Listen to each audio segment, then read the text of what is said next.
նախագծային աշխատանք հանտոնը ֆիզկուլտուրա առարկան։ Լևոն Աղասյանը ծնվել է 1995 թվականին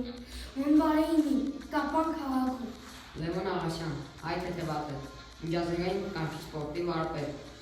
Բալկանյան խաղերի 7-ակի չեմպիոն, Ռիո և Տոկիոյի օլիմպիական խաղերի մասնակից։ Նա 2013 թվականին մասնակցել է Եվրոպայի պատանեկան առաջնությանը,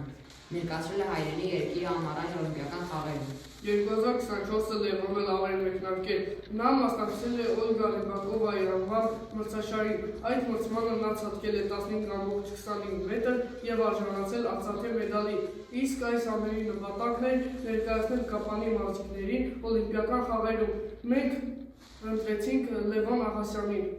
Եվ այս ամենի վերջնարդյունքում մենք ստացանք պաստառ, որտեղ ներկայացնում ենք Լևոն Աղասյանի կեսագրությունը և մասնակցությունը օլիմպիական խաղերում։